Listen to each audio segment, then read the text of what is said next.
کتابوں والے شکدانی طاہر ناول قسط نمبر 24 ایک سال بعد وہ آفس میں بیٹھا چیئر پر چھوڑتا سگریٹ کا ایک لمبا کش بھر گیا جبکہ اچانک دروازہ کھلنے کی آواز پہ پلٹا۔ چہرے پہ مسکراہٹ تھی اور کرسی پر وہ ابھی بھی جھول رہا تھا۔ آؤ ازمیر، تو کل رات میری بہن کے ساتھ تھا۔ ازمیر نے اس کی ٹیبل پہ ہاتھ مارا۔ آہا، جملہ ہمیشہ درست کرنا چاہیے۔ تمہاری بہن کل میرے ساتھ تھی۔ اس نے سگریٹ کا دھواں ہوا میں چھوڑا۔ تو اتنا بڑا ذلیل کمینہ آدمی ہے، کم از کم یہی خیال کر لیتا ہے کہ میں تیرا دوست ہوں۔ ازمیر کا خون کھول رہا تھا اور پچھلے ایک سال میں جہاں نے محسوس کیا تھا جیسا بات تھا سوائے غصے کے، وہ پرسکون مسکراہٹ کے ساتھ آگے کو جھکا اور ٹیبل پر ہاتھ رکھے۔ سوچا تھا ایک بار، پھر تیری بہن نے کہا پلیز بس ایک بار۔ میں عورتوں کو کبھی منع نہیں کرتا، ایک بار تو ایسا ویسا چلتا ہے، چل کر۔ اس نے سگریٹ لبوں میں پھر سے دبایا اور محسوس سا چیئر چلانے لگا۔ میں تجھے کورٹ میں گھسیٹوں گا، ازمیر بھڑک کر بولا جبکہ وہ 2 انگلیوں سے اشارہ کر گیا اور اسے وہاں سے چلے جانے کا۔ ازمیر نے نفرت سے اسے دیکھا اور وہاں سے باہر چلا گیا جبکہ جہاں نے مسکراتی نگاہوں سے اندر آتی اپنی نئی سیکرٹری کو دیکھا۔ وہ اس کے پاس آئی اور اس کے سامنے فائل رکھی۔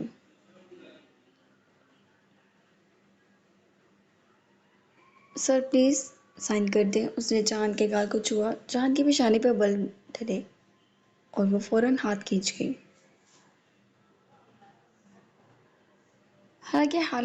حالانکہ رات وہ ازمیر کی بہن کے ساتھ تھا لیکن اسے تو چھونے بھی نہیں دیتا تھا، تو رات بھر ازمیر کی بہن کو درس دیتا رہا تھا۔ اس کی سیکرٹری بڑبڑاتی ہوئی باہر نکلی اور سامنے بیٹھی ریسیپشن پر اس لڑکی سے بولی تو اس نے اس کا ہاتھ دبایا کیونکہ جان باہر نکل چکا تھا اور وہ شاید سن بھی چکا تھا۔ اب تم نکلو گی نوکری سے۔ ہائے اللہ نہ کرے وہ پریشان سی ہوگی جبکہ جان باہر گاڑی کے نزدیک آیا اور اس کے موبائل پہ رنگ ہونے لگی۔ اس نے موبائل کی اسکرین پہ وقت کا نمبر دیکھا اور کال اٹھا لی۔ اور سناؤ شہزادو، کیسے ہو؟ پرسکون اور مطمئن لہجے میں وہ پوچھ رہا تھا۔ جہاں تم گھر کب آؤ گے؟ پچھلے 1 سال سے 1 کروڑ بار پوچھا گیا سوال تھا یہ اس کا۔ اب تو لاش آئے گی ہر روز۔ معلوم نہیں کیوں یہ سوال کر لیتے ہو تم۔ وہ سر جھٹک کر گاڑی میں بیٹھ گیا۔ پھر اگر تم نہ آئے تو میں چچی کی لاش تم تک پہنچا دوں گا، وقت نے تلخی سے کہا۔ وہ 2-4 ہفتوں سے اسے بتا رہا تھا کہ نگین کی طبیعت بہت خراب ہے، لیکن وہ کان پر دھرنے کو تیار نہیں تھا۔ جہاں لب دبا گیا اور کان پر سے موبائل ہٹا کر اس نے گاڑی میں میوزک تیز کر لیا۔ اور تھوڑی دیر بعد وہ لانگ ڈرائیو پر نکل گیا۔ اس کا سب سے بہترین مشغلہ پورے 1 سال سے مری کی اونچی نیچی پگڈنڈیوں پر ڈرائیو کرنا تھا اور سگریٹ سے خود کو جلا جلا کر بھی اور جلانا پسند تھا، جبکہ دوسری طرف کسی کی زندگی اس 1 سال میں بالکل ہی الٹ گئی تھی۔ چائے کی ٹرے اس نے ٹیبل پر رکھی اور سب کے سامنے کپ رکھا۔ ارزیل کیسا ہے؟ صارم نے مالا کی جانب دیکھا۔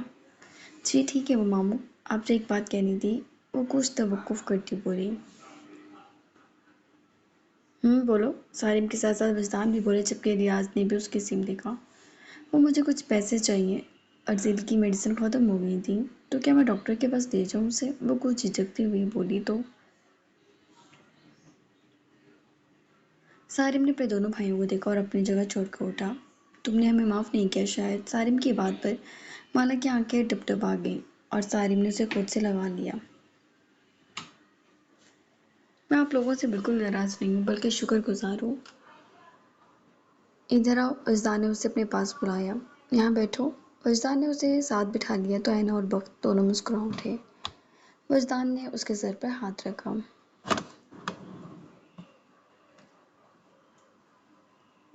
ارزیل ہماری جان ہے، ہمارا بچہ ہے، اور تم بھی۔